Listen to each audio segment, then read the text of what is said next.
ah, mais c'est quoi, tellement au fiston à ton gazon, na Dieu merci qu'il faut.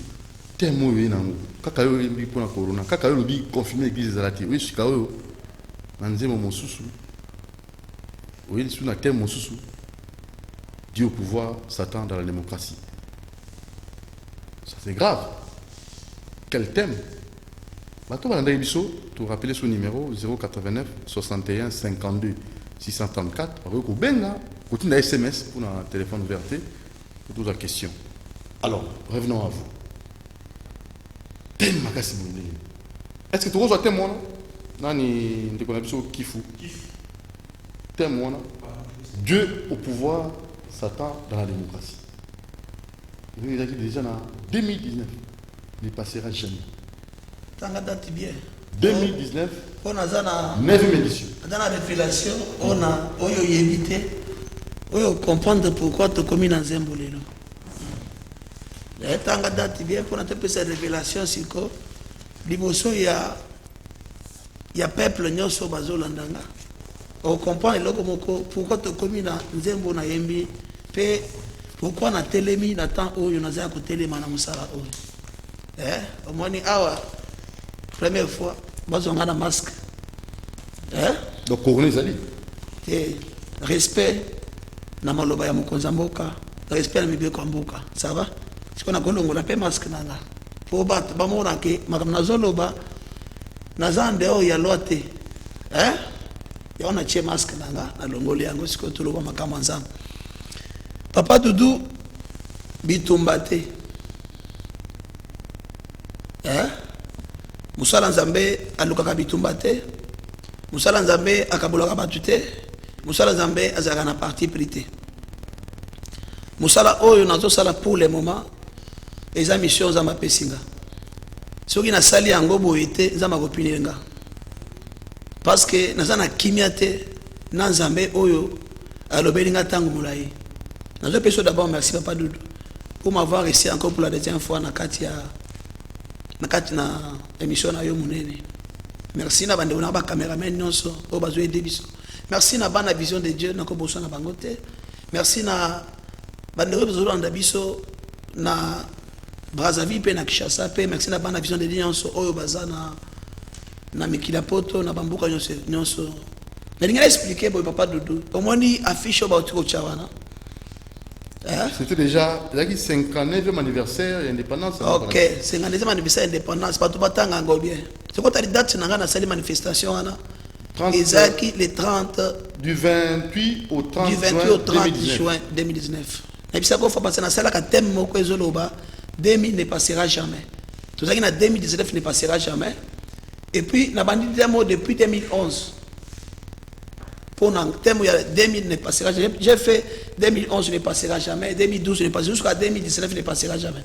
Donc comme il y a 2019, il y a un discours de révélation dans pays ça pour comprendre les commissions en Zembo. Nous avons pas sentiment. C'est la mission que Dieu m'a donnée. En 2019, c'est comme les Ambalobelinga. Je ne savais même pas que date toi n'est que tombé dans la date il y a indépendance en Bokate. Dieu m'a parlé en avance.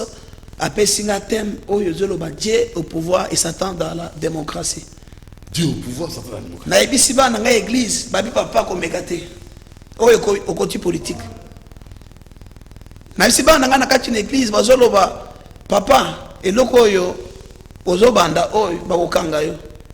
Na bite nzamba pesinga message. Message soki eko eza message politique politisé te. Ezali message ya nzambe. Oyo sengeli ramene kimia na kati ya mboka. Grande Papa Doudou et ma surprise. Tango na teni ko sala di kamwana na yekomona na le 23 juin. Vous comprenez révélation na ngefandiwana pour que les gens qui m'entendent va comprendre quelle est la révélation et quelle est ma mission que Dieu m'a donnée pour mon pays et pour le président de la République Ouazana Kitilelo. Parce que Makambo ya sali c'est une révélation et dans cette révélation aussi nous avons été là. Nanze mono ne bandi la mono chef Félix Tshisekedi le président de la République ndenge ya consacré Mboka oyo et pas en Zambie c'est le tout premier président où a consacré Mboka et pas en Zambie nanze mboyo yi. Siko Papa Doudou na moment oyo Félix Tshisekedi asali azumboka le 23 juin apesi na maboko na Nzambe na dédicace na ye ngai nazwaki na ye révélation au même moment mais toyebanaki te tosololaki te ti lelo mpe toyebani te tokutana te. Vous doit comprendre. Mais quand il a dédié le pays dans les mains de Dieu, c'était ça mon thème que Dieu m'a donné. Dieu au pouvoir, Satan dans la démocratie. Mais pourquoi d'autres hommes de Dieu bandimaka dédicace au nati? Bon, ça c'est une question importante. Ah non, bandima ngote, basanze mususu. Yango nazo, ce qui n'a passage na ngape, et ça pour endimisa ba homme de Dieu wana. Bandima ke loko wana, c'était une révélation de Dieu. Et ça qui révélation ya Nzambe. Oyo Nzamba pesa ki mokonzi mboka pour na lobiko ya bana mboka Congo. C'est ce qu'on peut pas doudou. Comme nous avons très essentiel, très nécessaire. Dès que nous avons que et ça dit que tant que nous avons kazumbo ka pesi Nzambe. Oh ngai déjà ndé loko Nzamba lobela kinga sans que naïeba préparation nini oyo ezaki na kati ya mabongisa mokonza mboka. Ce qu'on t'a dit bien, on m'a affiché wana. Oui. Nazui penza kiti yango kiti wana eza kiti ya Nzambe eza bokonzi na Nzambe. Ozomona on a simi na maboko eza couronne. Couronne na lingelo banini. Eza bokonzi na biso, ba pouvoir na biso nyonso ya bato. Tokende kopesa yango na o aza na pouvoir ya dikolo koleka bato nyonso. Apa tudo zona na mamnazo ebisayo. Yango ndo moni siko na sa nini? Nazui penza ba autorité na biso nyonso ya ba roi ya mboka, ya ba président ya mboka, ya mokili mobimba. Na ke nango na kiti pona kofuka madiboso kiti wana. Et donc ezanga kinga na sale zakike na illustrer Nzambe, ba illustrer la Nzambe te. Ya wana tiki tu les vite. Vous avez ça le la kiti ya bokonzi na Nzambe. Et mon geste je me suis agenouillé. Et puis j'ai pris la couronne comme Bible les 4 êtres vivants et les 24 veillards sont agenouillés devant du trône. Tu es saint, tu es saint. Vous comprenez? Et quand j'ai fait ça, j'ai vu le président de la République, le 23, à Sanyango. C'est la même chose, au stade. Pas de nous, aux Aramayele. T'as bien déchiffré. Affiche wana. C'est tout en totalité ce que Félix Antoine Tshisekedi Tshilombo a fait au stade. Et quand il a fait ça au stade le 30, moi maintenant, il a fait ça le 23, moi maintenant le 30 est tombé Mokoloyanini, il y a indépendance. Je ne savais pas, ce n'était pas mon calcul. Et j'ai compris que Dieu avait raison. Mais sur le 30, na telemipe, na teyango en plein air. Na kosenga yo vidéo et loba. Ouais, parce que nga nambaki au dimanche passé, na ozungu sur na appel oyo bandeko na biso, bazolanda na poto, mususu bazolanda biso na ralik, même na télévision. Na lingana nous qui faut dire merci, mon jamais la réalisation. Tout l'anda extrait, il y a prédication là, et ça qui en 2019 parce que tout le monde qui conformité, malouba ko kana au tout ça comme image juste 2 minutes tout l'anda extrait à Liboso, vidéo à Liboso. Et na simatozong. Et je crois bien besoin d'habiter dans Bokebi, monsieur, bienvenue en Simbana Nantel, maison de la prière, cité des Rossements. Pourquoi pas aussi l'inspecteur Anatole Kinene et Alita Chamala. Bien des bonnes choses à vous. Na geste Oyo Salaki Rosunga, Baïke, Badésèvré, na Tango, il y a confinement. Et je n'oublierai pas aussi Willy Moucheni, Code mondial, et son excellence Florent Chiba, depuis Brazzaville. Son excellence Florent Chiba. Alors on va suivre ça, on revient sur après. Guéris directement, le pour le dire que non, pas toi, pas toi.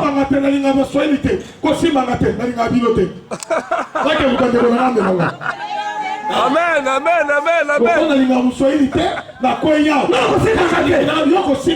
Deuxième chose, quand il va mourir, et quand les Bassoïs viendront dans ton matin, ressuscite, tiens-les maintenant dans les gorges.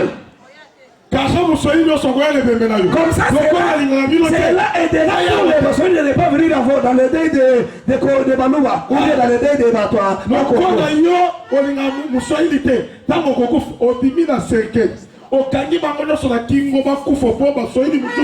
Parce que tu fais ça, l'histoire. Il y a des choses qui sont restées des histoires dans ces pays. Amen.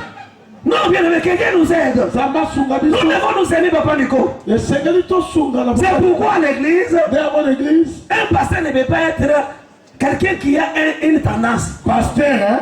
À cause d'un pasteur, il colle au mon côté. Alléluia. Un pasteur a dit colle. C'est pourquoi nous on ne peut pas faire la politique. Mais on peut aller à la politique pour aider les politiciens. On peut prier, j'ai sorti des branches. La branche spirituelle, c'est l'État qui doit se prendre en charge. La branche spirituelle, c'est Dieu qui se prend en charge.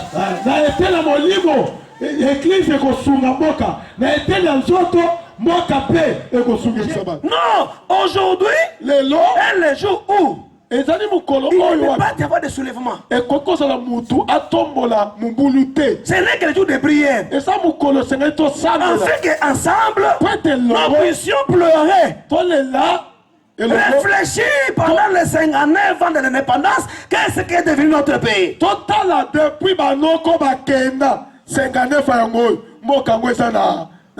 Nous sommes au 5e président de la République. Le Kimbanguiste, Kimbango a fait quoi? Kimbango a fait prophétiser. Et l'autre serviteur de Dieu. On ne peut pas méditer sur les chiffres 5. Sur les chiffres 5. Depuis que les pénals sont entrés dans notre pays, les présidents des enfants sont devenus dans notre pays. On n'a jamais eu un seul qui pouvait dire devant tout le monde que je donne le pays dans les mains de Dieu. Mais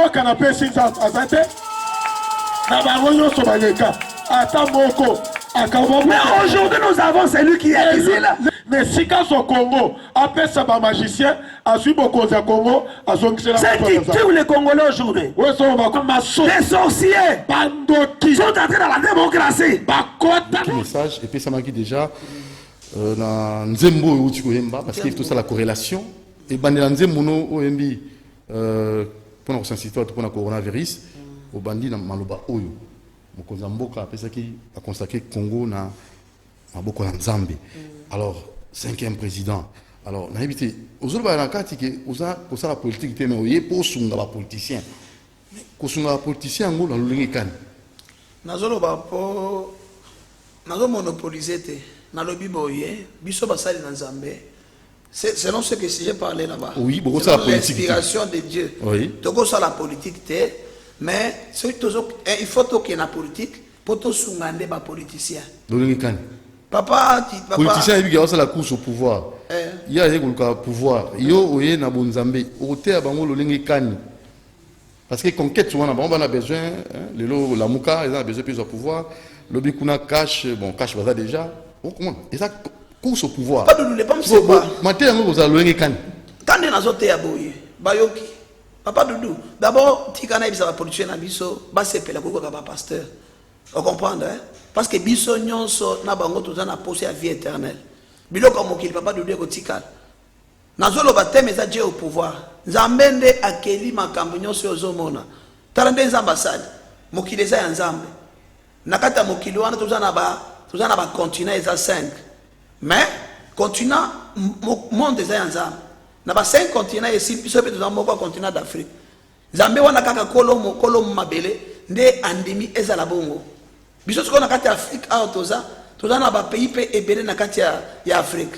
Siko tolongo na Afrique to komi biso toza ba Congolais. Ba Congolais siko na kati na biso toza na ba ethnie ebele. Ozo comprendre.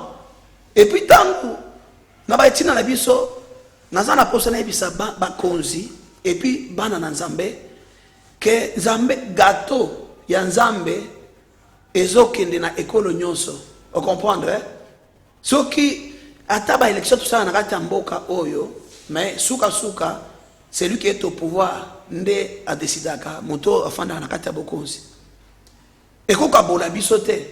To lingana, to batela bomoko, to kabola peuple Nzambe te, to lo bateke baluba te, ba Swahili te, ba Congo te, bangala te. To za biso nyonso ekolo moko matin na ngai yango wana tuza ekolo moko mais tous vous comprendre tuza ekolo moko nde matin na ngai yango wana mukonzi moko te aya ko kabola Congo parce que ye mukonzi wana ko kabola Congo Il était à ça na pouvoir. Donc pouvoir, Dieu au pouvoir. Pouvoir est Nzambe. Mutu soka azui a comme ministre lelo, a comme député lelo, a comme sénateur, a comme président ya mboka lelo, a comme gouverneur, a comme nani. Ezaka ngolu Nzamba salié. Tout ça est belé dans mboka. Et Satan dans la démocratie. Satan dans la démocratie et ça sikoyo penser ya mabe siko o na ndingana lobela ba konzi na biso o tozomona lelo et comme ya kokabola wana. C'est ça Satan na kata la démocratie. O zomona lelo papa dodo et comme que batu bafuta matin na mboka. Et comme que misala epesa mabana mboka te. Et comme batu bakomi kaka yemo konde azwa, yemo konde araignée, bana e ba araignée, batu mususu banyokwama. Makanisi wana la mauvaise pensée là. Je parle de la démocratie comme étant le pouvoir du peuple. Cela veut dire que ndenge tozana Congo papa Doudou dirige ses belé. Hein? Otoko zanga biso nyonso te ko fanda na kimia. Otoko zanga biso nyonso te ko sala misala na Congo. Ah, otoko zanga te biso nyonso ko futa ma bien.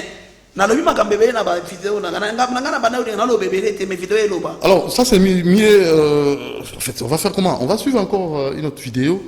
Et la c'est comme si Nzembo Corona wana ezalika Nzembo moko pona ko fongola makambe belé bombami o sa banzi mususu na makambo zolo ba. Oui, nasa album là yo ezana titre ni tiko. Album nanga na osala un remède. Pardon? Le remède. Remède. Le titre album. Ndé makambo yo tozo komona na vidéo yango nde ozana kata Nzembo na. Na omoni ndé na fandi ya. Na na capacité osanze Nzembo ta siko par rapport à makambo zolo kana. C'est ça la capacité que Dieu m'a donné. Tango na teyaka mekana suwa yoka tango na teyaka na bongisaka te tango sa Nzembo pe tango c'est la Nzembo et puis ça esenga ngape problème te pona sala ngape. Alors on se moi rappelle à mon cas votre la deuxième vidéo bacha deuxième vidéo na ça moi kapela muke kitoko fiso atunga en tout cas kifu artiste oyo aza artiste na kansaki ezali ka Nzembo Corona nzoka nde tala et bila ngo ya Nzembo titre album de remède. Suivons d'abord cette vidéo, on va revenir sur après. C'est ça la mauvaise pensée qui est entrée dans les gens. Au lieu de faire du bien au peuple, ils font du mal au peuple. Non, bien aimé dans le Seigneur, on ne doit pas tolérer ces choses. Les choses doivent changer. Les choses doivent changer. Et les choses doivent changer. Que notre voix. Ce soir, nous sommes la voix des sans-voix. Toi et moi, on est réunis pour être la voix des sans-voix. Afin qu'à partir de cette prière, que les choses changent dans ces pays. Nous voulons que nos églises changent les programmes de prière. On prie tous les jours séparément des travaux. Les pasteurs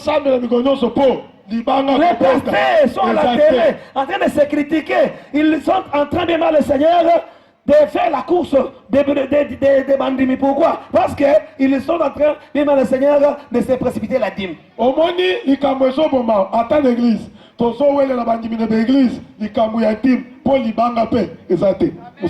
Maman, si j'ai 10 personnes à mon église et tout le monde travaille avec un bon salaire, je peux aller faire la guerre avec notre pasteur. C'est ce qui se passe bien aimé en France, en Belgique. Là, il n'y a pas beaucoup de gens dans les églises. Mais vous voyez vraiment le pasteur, il paye, il loue la salle, il paye bien les salles. Bien aimé, tout est correct, il n'a pas le temps bien aimé. Comment un pasteur, ça a $5,000 à foot. Dans qu'on a eu à foot. Il est temps bien aimé dans le Seigneur de ne pas vivre dans la foi. Même la Bible a refusé. Au commencement de la foi. Et après le temps, montre-moi ta foi. Moi je te montre quoi? Les rêves. Et j'ai dit au président de la République, avec tous ces gens, les gens qui vous ont élus, c'est pas vous les avez donné des promesses. Vous avez été élu par des promesses et non pas par des concrétisations. Ces gens maintenant vous regardent afin que vous accomplissez de vos promesses. Et si vous les accomplissez, ces gens vous voteront encore au deuxième mandat. Le Congolais tel qu'il est là, s'il a mangé sa chicoine, il ne va pas regarder la politique. Ceux qui Congolais allaient à Tony. Ato Sani Santa Tomoto. Mais aujourd'hui, vous voyez les hommes. Voilà, alors, prophète, très rapidement, on a dit la vidéo nous sur dans la vidéo, on a comprendre que Dieu au pouvoir, on a que décision nous sur et pas en Zambie. Satan de la démocratie, on a dit bateau, au pouvoir, la plupart de la formation, la peuple, est-ce que ça bâtonnions sont des formation dans le cas de la démocratie, dans le cas de l'application à pouvoir? Non, le pas manqué là, c'est quoi? Moi, je n'ai pas cité quelqu'un, on a évité que Azabouye. Mais, dis-moi par rapport à ce que nous voyons, Papa Doudou. Hein? Par rapport à ce que nous constatons, parce que au moment normalement, Nakati, Nambokande Tozabouye, il faut bakonzi na biso basele biso bolam biso ne batuto votaka bakonzi wana peuple ne ba muto votaka bakonzi wana biso ne to sambela pona bakonzi wana ozomona papa maintenant esele tant konzaye wana bakobosa na peuple ya Nzambe te peuple a voté qui est ya ona utiko ba dikambo moko c'est très important ce que monique bakonzi bakosa na bolam na peuple a koboya bakonzi te akolinga bakonzi. Mais ce que je comprends, bazo vraiment que non place bako sala bolam et que bolam ezate bazo sala bolam wana déjà eza idée à Satana parce que biso tout abasala nzambe to comprendre que mutu azana bakisi hein ozana kata baloge et sengona ye eza que milimu ya bato elela to comprendre c'est par là que nous détectons et nous comprenons que non quand les gens ne parviennent pas à faire du bien aux autres. En tout cas, cela veut dire qu'il y a ces satans-là dans la démocratie. Parce que nous les Congolais, nous ne pouvons pas souffrir. Et que bakonzi vraiment, comprendre mission nini, et puis peuple ceux qui vivre vraiment est-ce que au milieu du village, nazolinga, nasangisa. Na peuple, na bakonzi, na katia litea. Pour dire aux autorités du pays, bakipe bana na bango.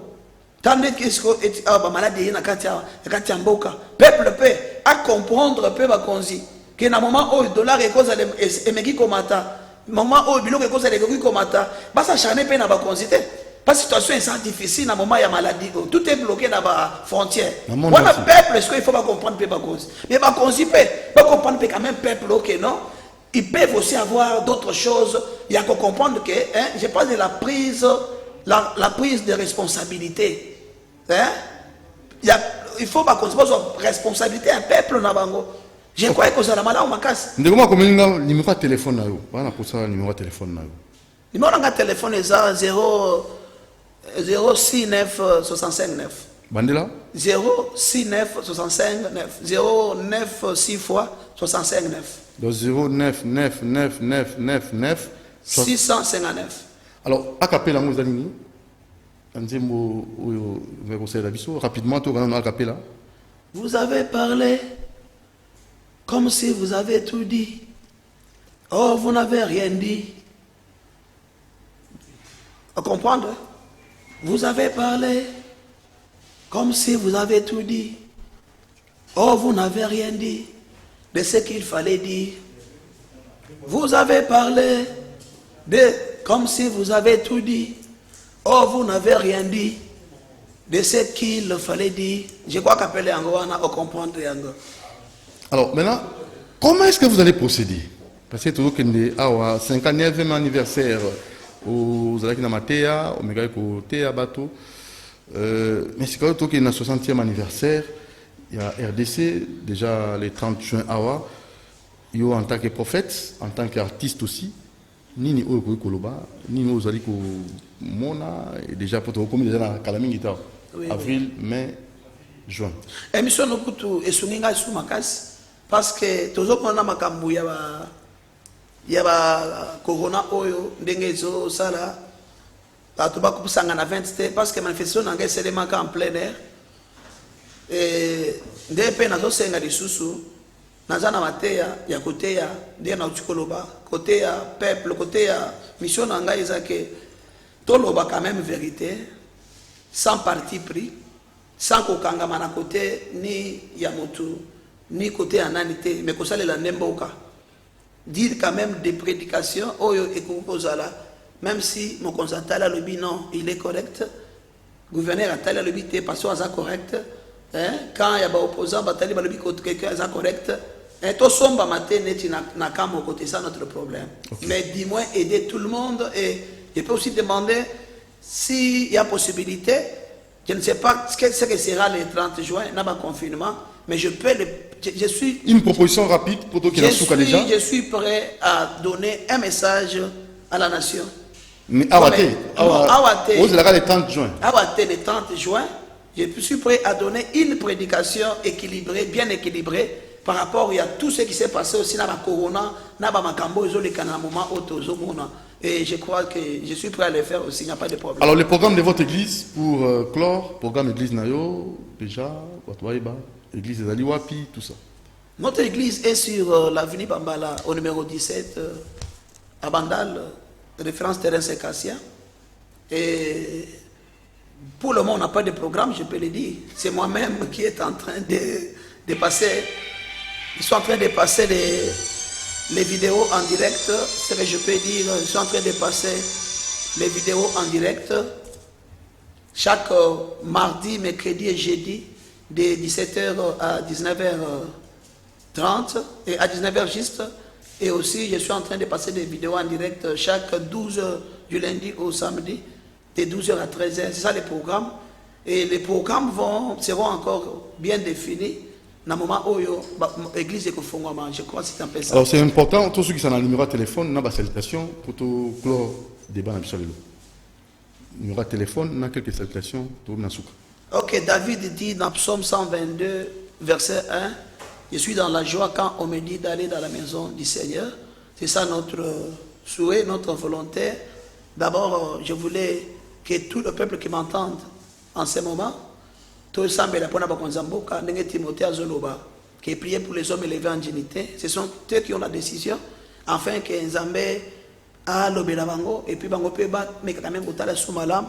Dès que bazo fongola makam partiellement, église peut quand même faire un peu même partiellement. Ndé na so ça verset est important. Numéro na téléphone de lobby ça 069 659 et c'est ça mon numéro pour tout celui qui peut vraiment me retrouver nakati ya musala o nazo sala ya Nzambe yango wana. Nzembo na biso ezawana batu vraiment esengeli balandaka yango chaque fois et puis tout le monde nous devons prier beaucoup pour notre pays. Priez pour le président de la République. Musala ou Salaki, Moneza Mounene Makasi, Batwa Sambe la Pona Bokonzambo, Basambe la Pona Bakonze, Autorité, Basambe de façon que la Bible va résister au diable et il fuira loin de vous. Normalement, autour Sambe la prière et la résistance, ne Satan va côté de la démocratie ou la Kobima. C'est ça notre problème. Donc c'est ça la solution. Ça la solution. Pour Satan dans la démocratie, il faut prier. Il faut prier. Satan, ils ont prier. C'est spirituel, les gens ont sauté. Neti te to l'équipe autonomie ezabito baté na lobaki na débit eza na ngokaka pasteur Aleki a conscientisé pasteur Aleki a teya et puis mution so yoki teya apé sanzela na liloba na Nzambe parce que tous nous sommes appelés à connaître Christ comme Seigneur et Sauveur, à le recevoir, à abandonner la vie du péché, à marcher dans la sanctification, dans la crainte de l'Éternel. Et ce qui mutoza na kisinaye ozo sale la nani Nzambe ndakelio est-ce que muto ozo sale Satan akelayo. C'est ça le problème. Il faut que zongi la où il y a pouvoir. Papa Dodo, zamene zana liloba suka ya bapema na biso. Dès que tu lo baboye, sogi liloba tout il faut qu'on se repentir et je sais que cela sera pour la gloire du Seigneur. Il faut se repentir. Et le Seigneur lo baboye pas maté. Au moins c'est un outil. Avant Corona déjà, Dieu m'avait déjà parlé. Dans le Corona, Dieu me parle encore. Je ne suis pas passé pour faire de la blague, je suis en train de passer pour donner, c'est le temps de Dieu, où il veut changer une âme, où il veut guérir une âme, où il veut délivrer aussi une âme. Dieu m'a dit dans mon ministère, même les gens de louche,